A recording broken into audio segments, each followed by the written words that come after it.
Pícola Loca presenta. Estamos al pendiente también con Rafael Cardona, su cristalazo. Rafa, ¿cómo te va? Muy buenas tardes, ya casi noches. Texcaltitlán, prácticamente una tierra sin ley. ¿Cómo estás, Rafael Cardona? ¿Qué tal, Pepe? Me da mucho gusto saludarte. Muy buenas noches para todos.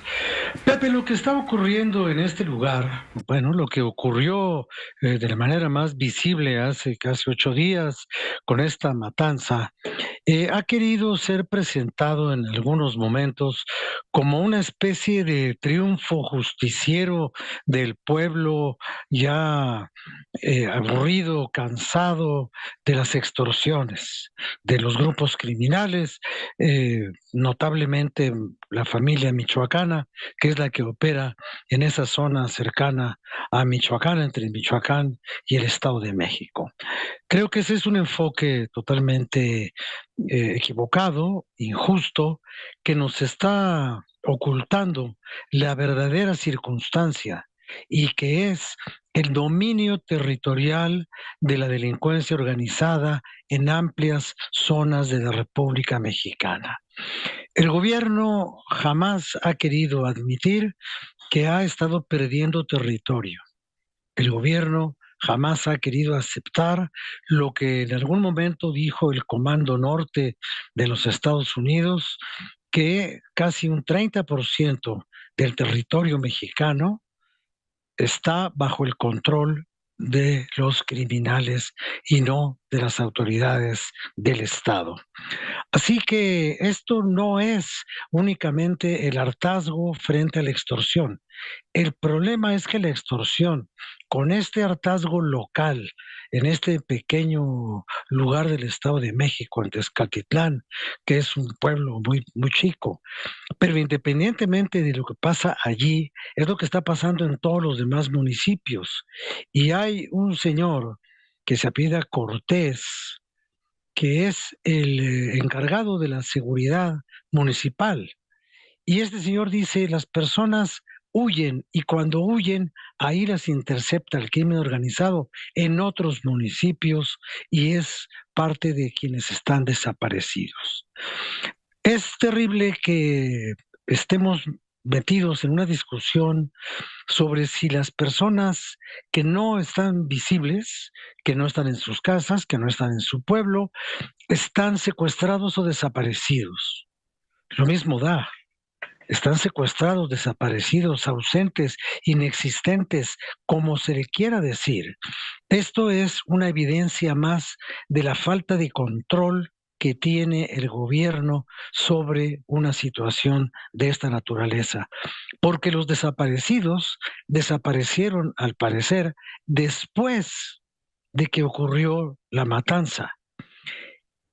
Y después de que ocurrió la matanza, tampoco hubo autoridades que impidieran que los delitos se siguieran cometiendo. Tan delictuosa es la conducta de los extorsionadores como fue la conducta de quienes los lincharon.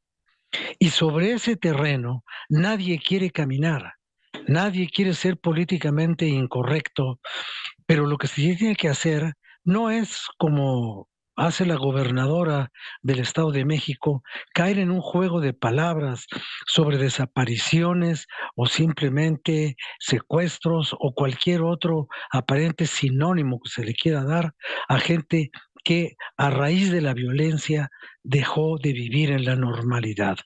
¿Cuál es la normalidad de estos pueblos? Bueno, la normalidad es someterse a la doble tributación. El Estado les cobra impuestos y la delincuencia organizada también. Nadie puede con esos tributos, con esos gravámenes. Y entonces la fuerza legítima del Estado, que ahora nos anuncia la gobernadora, va a permanecer ahí por presencia militar y de la Guardia Nacional por tiempo indefinido, debería definir el plazo en el cual quiere encontrar a las personas que no están. Los ausentes son la continuación de el desencuentro entre la realidad y el discurso.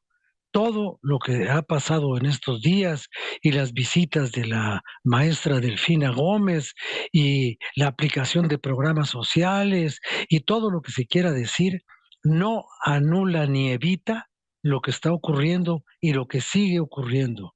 ¿Qué va a pasar después cuando el lenguaje que impere sea el lenguaje de la venganza? ¿Cómo se va a impedir que los criminales regresen a cobrarse la cuenta de sus muertos?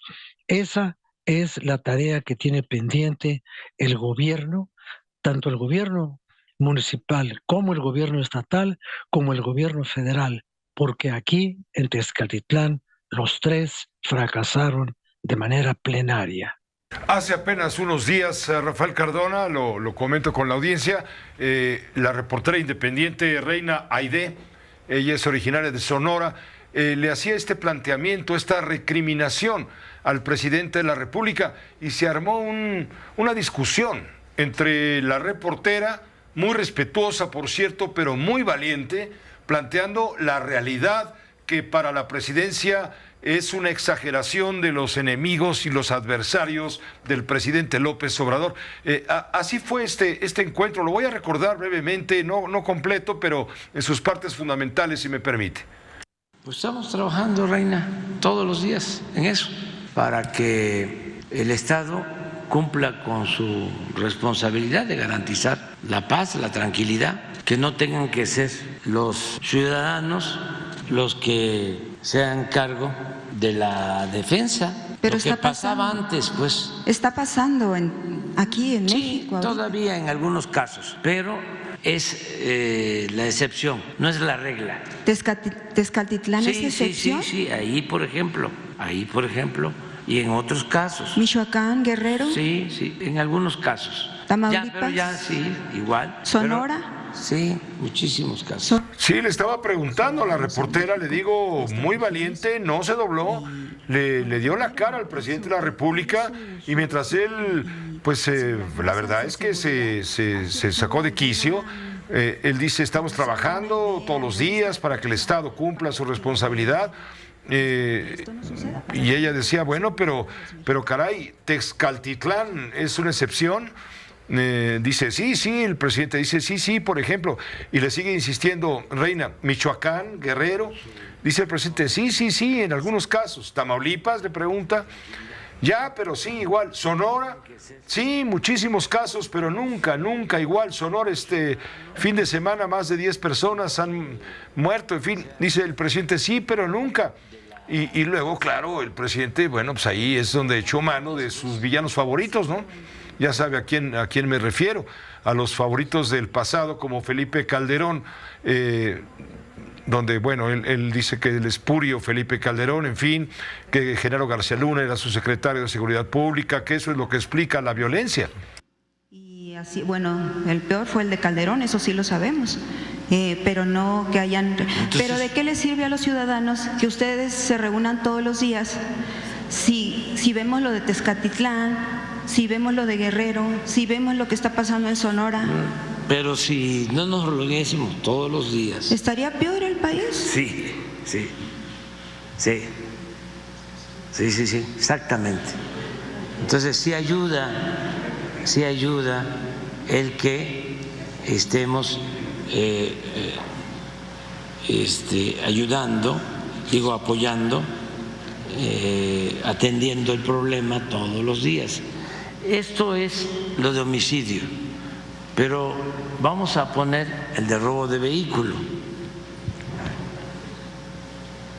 Y luego ya el presidente ahí se va con sus cuestiones, pero cuestionó a la reportera, le digo, a Reina Aide, ella es reportera independiente allá en el estado de Sonora, y se armó, le digo, esta discusión, y el presidente, visiblemente molesto, trató de justificar con sus datos el descenso de los crímenes y de la violencia, pero claro, achacando que esta es una herencia maldita de Felipe Calderón y del pasado. Es el recurso presidencial favorito, Rafael Cardona.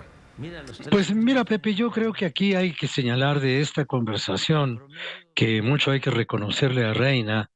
Hay que destacar dos aspectos para mí que son importantes porque son inadmisibles. El presidente no puede decir que están trabajando para garantizar lo que no está garantizado. Dice, el Estado tiene que garantizar la tranquilidad y la seguridad. Pues no lo está haciendo. 200,000 cadáveres le pueden decir, si pudieran hablar, pero hablan con la elocuencia de su inexistencia, que no lo están logrando. Y la otra cosa es decir que, bueno, lo de Tezcatitlán y de esto, pues es una excepción, no es una regla. Bueno, en ese sentido, la muerte también es una excepción de la vida. Gracias, Rafael, por tu colaboración. Nos vemos aquí la semana que viene. Sí, señor, muchas gracias, buenas noches. Gracias, muy buenas noches, Rafael Cardona. Su cristalazo, le digo, es un tema fundamental. ¿Dónde está el Estado? Con la Loca presentó